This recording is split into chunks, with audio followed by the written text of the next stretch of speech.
आप इतना चिंतित क्यों हो? आपसे कोई अपराध तो नहीं हो गया और आपसे कोई ब्राह्मणों का अपमान तो नहीं हुआ है? आपसे कोई आया था, किसी की सेवा में कोई त्रुटि हुई है क्या? इस प्रकार से कश्यप जी ने मैया अदिति से पूछ रहे थे। वो अदिति ने कहा कि नहीं, ऐसा कुछ नहीं है, सब ठीक है। और हम आजकल ये देख रहे हैं कि हमारे पुत्र ने दैत्यों से हार जा रहे हैं, इसलिए मुझे बहुत चिंता हो रही है और मुझे कोई ऐसा उपाय बताओ जिससे कि ये दैत्य लोग हार जाएं।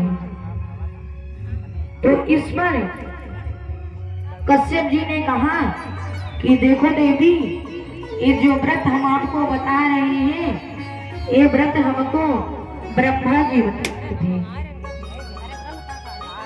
क्योंकि ये व्रत ऐसा है कि आपके व्रत करने से आपका जो पुत्र होगा वो श्रेष्ठ होगा।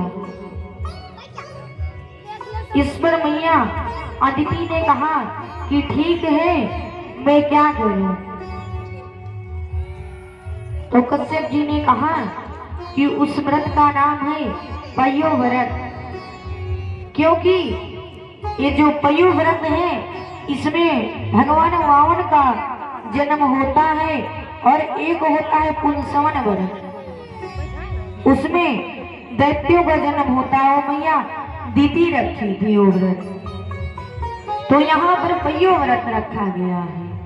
तो कश्यप जी ने कहा कि देखो, जब ये व्रत करना तो ये 12 दिन के व्रत होता है, और जब ये व्रत रखना तो आप मीठा आहार लेना, एक समय खीर, और किसी से संभाषण मत करना, किसी के दुष्ट के मुंह के मत लगना, और एक समय खीर को ठाकुर जी को भोग लगाना और एक समय ही आहार लेना, और जूठे मुंह मत सोना, हाथ पैर धुलकर सोना।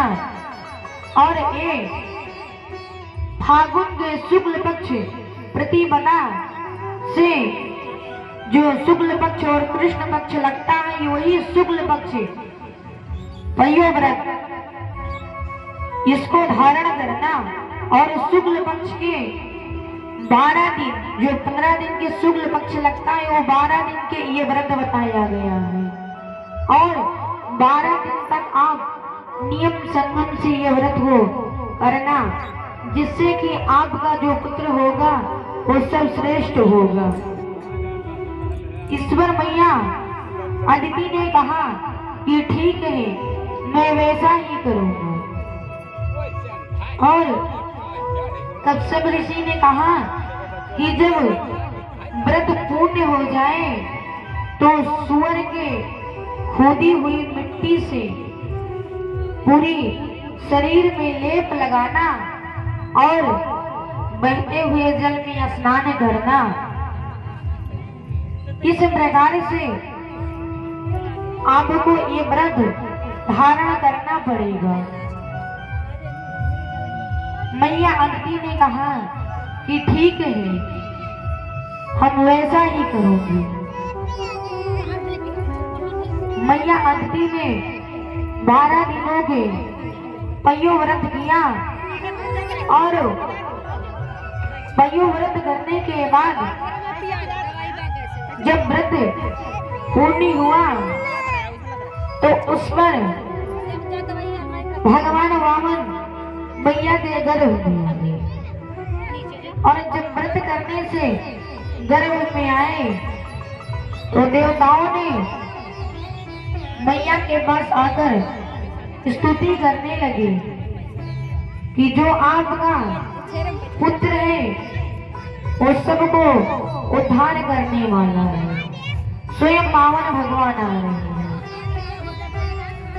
इस पर मैया अदिति ने बहुत प्रसन्न हुआ और वो कहने लगी कि मेरे गर्भ से स्वयं भगवान आ रहे हैं। इस प्रकार से मैया ने विचार किया और बहुत प्रसन्न रहती थी कि हमारे जो पुत्र होंगे वो स्वयं भगवान होंगे। इस पर समय जब पूर्ण हुआ तो वामन भगवान का प्रकट हुए और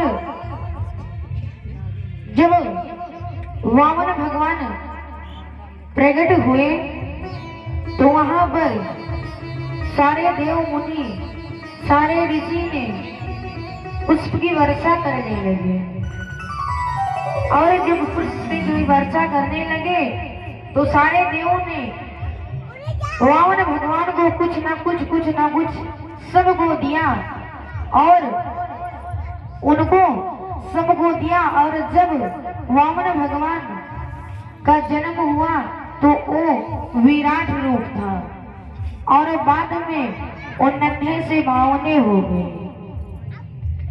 और बाद में जब नन्हे से बावने हो गए तो जो सारे देवों ने उनको दिया था, किसी ने छत्र दिया, किसी ने कमंडल दिया, किसी ने भिक्षा पात्र दिया, किसी ने भिक्षा दिया, किस प्रकार से उनको सब मिलने के बाद सुशोभित हुए। और क्योंकि यहाँ वामन भगवान के बलि के अभिमान तोड़ने के लिए तो जन्म हुआ था, तो वामन भगवान ने बलि की यज्ञ की ओर अपना छत्र और कमंडल लेकर चल दिए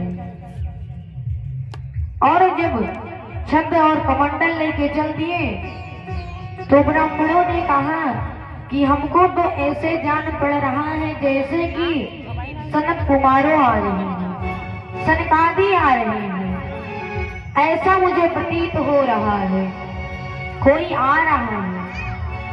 तो हरि पावन का रूप बनाए बलि राजा को छलने आए।